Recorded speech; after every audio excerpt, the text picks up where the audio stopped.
Hello everyone. तो कैसे हैं आप सभी। तो करंट अफेयर्स सीरीज में हम आगे बढ़ते हैं और आज हम इन्वायरमेंट एंड इकोलॉजी के करंट अफेयर्स को देखेंगे। शुरू करते हैं। तो सबसे पहला जो है, आप देखिए, वो है अंतर्राष्ट्रीय सौर गठबंधन, इंटरनेशनल सोलर अलायंस। ठीक है। इसमें पराग्वे जो है अभी इस गठबंधन में शामिल हो गया है और वो 100वां देश बन गया है। ठीक है। और इंटरनेशनल सोलर अलायंस के बारे में थोड़ा जान लीजिए। इसका सचिवालय कहाँ है? भारत के गुरुग्राम में। इसकी उत्पत्ति कब हुई? तो 2015 में, जब कॉप 21 पेरिस में आयोजित किया गया था। और कौन कौन आयोजित करता है? UNFCCC करता है। तो जो फ्रांस में आयोजित किया गया था उस समय तो फ्रांस और भारत ने मिलकर इंटरनेशनल सोलर अलायंस की शुरुआत की थी। और इसका फ्रेमवर्क कब लागू हुआ? तो 2017 में ये लागू हुआ। ठीक है। और वर्तमान समय में टोटल 119 हस्ताक्षरकर्ता सदस्य हैं और 100 देशों ने अनुसमर्थन दे दिया है। तो ये ध्यान रखिएगा। अब ISA क्या है? यह बेसिकली अंतर सरकारी संगठन है जो सौर ऊर्जा प्रौद्योगिकी के बढ़ते उपयोग के लिए एक कार्य उन्मुख और प्लेटफॉर्म प्रोवाइड करा रहा है। इसका मुख्य उद्देश्य क्या है कि यह लो डेवलप्ड कंट्रीज जो हैं वहाँ और विकासशील देशों वहाँ, इन सबके लिए ऊर्जा पहुंच को सुनिश्चित करना चाहता है। साथ ही ऊर्जा सुरक्षा सुनिश्चित करते हुए एनर्जी ट्रांजिशन को सुविधाजनक बनाना चाहता है। ठीक है। इसके साथ ही जो ISA है वो कई अंतर्राष्ट्रीय संस्थाओं का भागीदार है। ध्यान रखिएगा, संयुक्त राष्ट्र में पर्यवेक्षक का दर्जा। ISA की एक इनिशिएटिव है, वो है टुवर्ड्स 1000 रणनीति। तो इसका बेसिक मतलब क्या है कि 2030 तक ये सौर ऊर्जा समाधानों के लिए 1000 बिलियन अमेरिकी डॉलर का निवेश जुटाना चाहते हैं। दूसरा क्या है कि स्वच्छ ऊर्जा समाधानों का उपयोग करके 1000 मिलियन लोगों तक ऊर्जा की पहुंच को सुनिश्चित करना चाहते हैं। 1000 गीगावाट सौर ऊर्जा क्षमता की स्थापना करना चाहते हैं। और सौर ऊर्जा के उपयोग से हर साल वैश्विक स्तर पर 1000 मिलियन टन CO2 के उत्सर्जन का शमन करना चाहते हैं। तो ये इनका इनिशिएटिव है और इसे इंडियन बस्टर्ड ये न्यूज में क्यों है? तो देखिए, ये न्यूज में इसलिए है कि पर्यावरण, वन एवं जलवायु परिवर्तन मंत्रालय ने बस्टर्ड रिकवरी प्रोग्राम के लिए क्या किया है? धनराशि को मंजूरी कर दी है और अब यह अवधि 2024 से 2029 तक जारी रहेगा। तो ग्रेट इंडियन बस्टर्ड आप जान लीजिए कि जो वन्य जीव संरक्षण अधिनियम 1972 है उसकी अनुसूची 1 में भी शामिल है और 4 में भी है। IUCN के रेड लिस्ट में यह क्रिटिकली एंडेंजर्ड श्रेणी में आता है और साइट्स में परिशिष्ट वन। रिकवरी प्रोग्राम जो है पहले 2013 में शुरू किया गया था। कब शुरू किया गया? 2013 में। ठीक है। और 2016 में इसका नाम बदल के बस्टर्ड रिकवरी प्रोग्राम कर दिया गया था। इसका प्रथम चरण 2016 से 21 के बीच में रहा और यह 2033 तक जारी रहने वाला है। अब देखिए, जो ग्रेट इंडियन बस्टर्ड होते हैं और जो बस्टर्ड होते हैं वो 4 तरीके के होते हैं। जैसे एक होता है ग्रेट इंडियन बस्टर्ड, एक होता है लेसर फ्लोरिकन, एक होता है बंगाल फ्लोरिकन और एक होता है मैकिन बस्टर्ड। तो ये 4 प्रजातियां पाई जाती है और भारत में यह चारों प्रजाति पाई जाती है। तो वर्तमान में इसकी क्या स्थिति है वो देख लीजिए।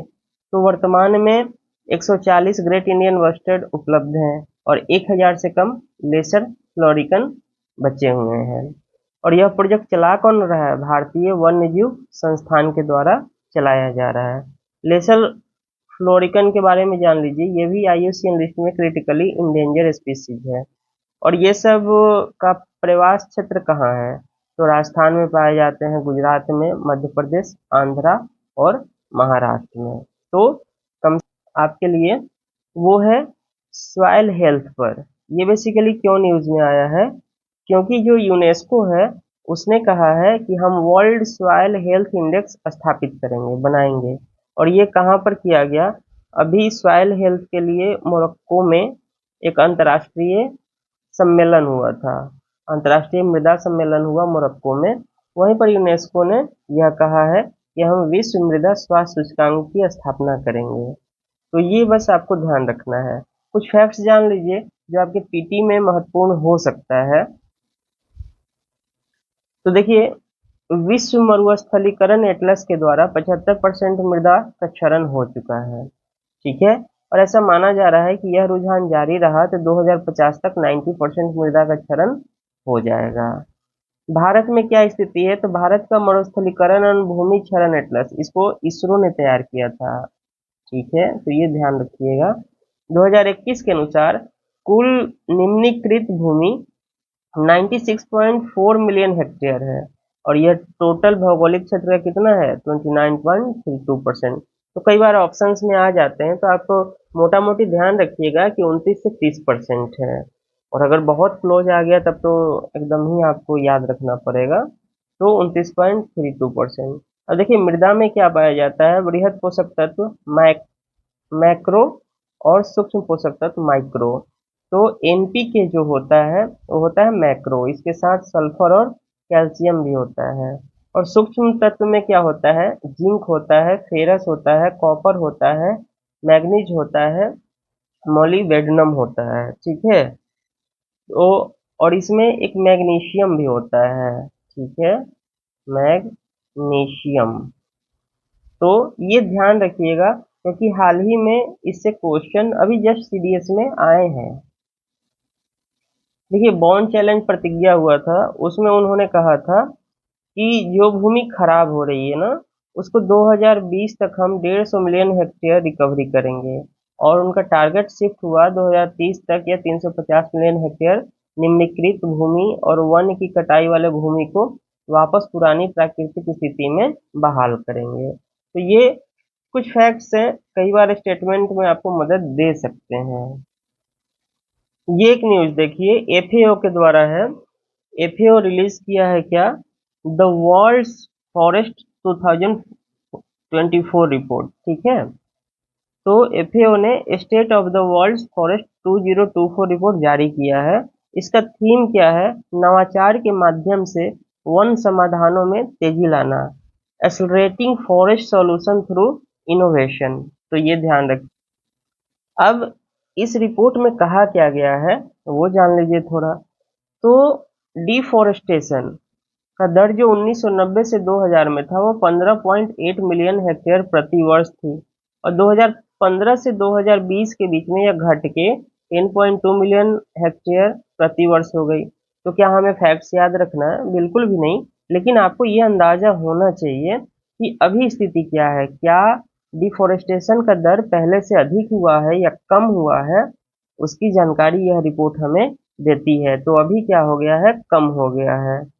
वर्ष 2010 से 2020 के बीच में वन क्षेत्र में औसत वार्षिक निवल वृद्धि के मामले में भारत कितने स्थान पर है? तो तीसरे स्थान पर है। तो ये फैक्ट्स जरूर याद रखना है कि भारत जो है वन क्षेत्र में औसत वार्षिक निवल वृद्धि में तीसरे स्थान पर आ गया है।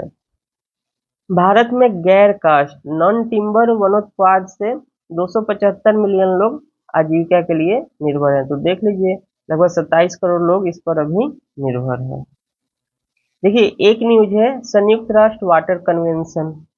अब ये क्यों चर्चा में है कि आइवरी कोस्ट एक देश है, संयुक्त राष्ट्र वाटर कन्वेंशन में शामिल हो गया है। ठीक है, ये बेसिकली है क्या? इसे सीमा पार जल मार्ग और अंतर्राष्ट्रीय झीलों के संरक्षण के लिए यह कन्वेंशन कार्य करता है। ठीक है, तो सीमा पार कब हुई है? तो 1992 में हेलसिंकी में हुई है, और हेलसिंकी कहाँ है? फिनलैंड में। और ये कन्वेंशन लागू कब हुआ है? 1996 में। जो इसमें महत्वपूर्ण चीज बताना था वो ये कि भारत इस कन्वेंशन का पक्षकार नहीं है, भारत ने इस पर हस्ताक्षर नहीं किया है, ना ही अनुसमर्थन दिया है। ठीक है, क्योंकि यह कानूनी रूप से क्या है? बाध्यकारी कन्वेंशन है, और कन्वेंशन में पक्षकारों को दो या दो से अधिक देशों में बहने वाले किसी भी नदी के जल का उचित और न्याय संगत तरीके से उपयोग करना और उनका संधारणीय प्रबंधन करना सुनिश्चित किया जाता है। ठीक है, अब ये देखिए, इतना महत्वपूर्ण तो नहीं है, लेकिन चूंकि यूएनईपी का है, यूनाइटेड नेशन एनवायरमेंटल प्रोग्राम का, इसलिए ये जानना जरूरी है। इन्होंने एक रिपोर्ट जारी किया, उसका नाम है नेविगेटिंग न्यू होराइजन अ फॉरसाइट रिपोर्ट। ठीक है, तो इनका कहना क्या है, ये बेसिकली कहना चाहते हैं कि वैश्विक बदलाव जो हो रहा है प्रदूषण के कारण, जैव विविधता की हानि के कारण और जलवायु परिवर्तन, ये तीनों को इन्होंने नाम दिया है ट्रिपल प्लेनेटरी क्राइसिस। ठीक है, इसके साथ ही इन्होंने कहा है कि जो वैश्विक स्तर पर बदलाव हो रहे हैं ये एक दूसरे से जुड़ने के कारण है और ये वैश्वीकरण का परिणाम है। तो बस आपको ये ध्यान रखना है। देखिए, एक रिपोर्ट क्या है, feed report, forum of enterprises for equitable development report. ठीक है, और ये बेसिकली कार्य किसके लिए करते हैं, मार्जिनल फार्मर्स के लिए। ठीक है, इसमें बेसिकली ये नहीं बताना था, बताना ये था कि ये कई बार पूछ लेते हैं कि मार्जिनल फार्मर किसको बोलते हैं। तो देखिए, सीमांत किसान जिनके पास 1 हेक्टेयर से कम भूमि जोत होता है। ठीक है, लघु किसान किसको बोलते हैं, जिनके पास 1 to 2 हेक्टेयर भूमि जोत होता है। अर्ध मध्यम किसान किसको बोलते हैं, जिनके पास 2 से 4 हेक्टेयर भूमि जोत है। और मध्यम किसान किसको बोलते हैं, 4 से 10 हेक्टेयर वाले को। और बड़े किसान क्या हुए, 10 हेक्टेयर से और उससे अधिक भूजोत जिनके पास होता है उसको बोलते हैं। तो बेसिकली ये बताना जरूरी था। एक न्यूज क्या है कि देखिए, 2022 में क्या हुआ था, शर्म अल शेख, यहाँ COP27 हुआ था। यहाँ पर यूएनएफसीसी के पक्षकारों ने सम्मेलन किया था और वहाँ डिसाइड किया गया था क्या, हानि और क्षति कोष के बारे में। ठीक है, तो उसी का नाम जो है बोर्ड ने चेंज कर दिया है। अब उसका नाम बदल के क्या कर दिया है, fund for response to loss and damage कर दिया है। ठीक है, FRLD। और फिलीपींस को इस फंड का होस्ट देश बनाया गया है। ठीक, तो ये ध्यान रखना है। इसका उद्देश्य क्या है कि यह फंड विकासशील देशों के यहाँ जो जलवायु परिवर्तन हो रहा है, जलवायु के कारण जो प्राकृतिक आपदाएं आएंगी उसके नुकसान और क्षति की भरपाई करेगा। ठीक, तो देखिए, अभी जो है पेपर में एक वर्ड जियो इंजीनियरिंग चर्चा में रहा है। ठीक है, तो ये पूछ लेते हैं ना, हाल ही में चर्चा में रहा जियो इंजीनियरिंग का संबंध किससे है। तो देखिए, पृथ्वी की जलवायु प्रणालियों में कृत्रिम रूप से और बड़े पैमाने पर संशोधित करने की प्रक्रिया है। ठीक, और यह प्रक्रिया मानव की गतिविधियों से वैश्विक तापमान में वृद्धि को रोकने के लिए अपनाई जाती है। तो जियो इंजीनियरिंग बेसिकली क्या है कि जो जलवायु परिवर्तन हो रहा है और जो हम पृथ्वी के अंदर जो जलवायु प्रणाली है उसमें संशोधन तो कर ही रहे हैं, लेकिन इसका बेसिक मतलब ये है कि जो वैश्विक तापमान बढ़ रहा है उसको रोकने के लिए हम क्या कोशिश कर रहे हैं, उसी को हम क्या बोलते हैं, जियो इंजीनियरिंग। ठीक है, एक है आपको ड्यूवेल tower solar thermal plant.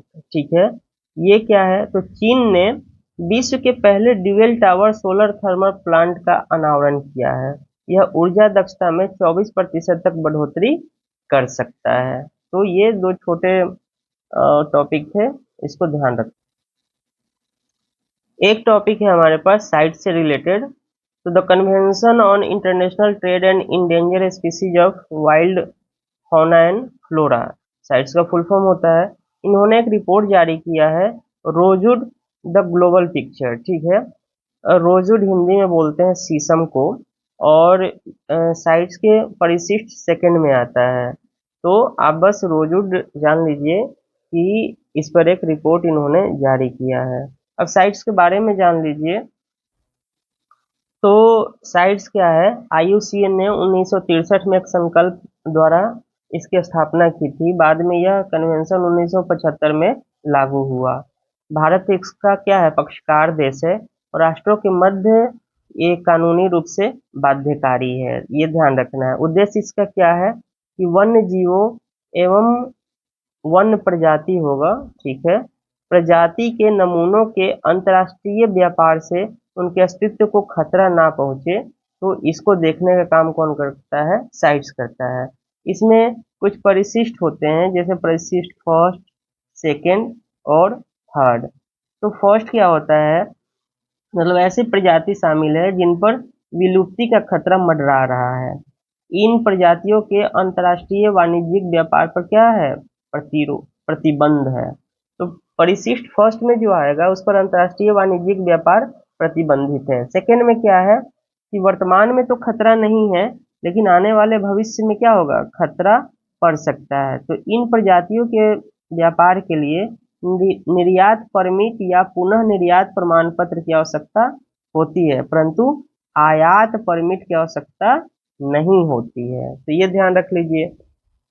Sites के किसी पक्षकार देश के अनुरोध पर किसी प्रजाति को इस परिशिष्ट में शामिल किया जाता है ताकि ऐसी प्रजातियों के असंधारणीय या गैर कानूनी उपयोग को रोका जा सके।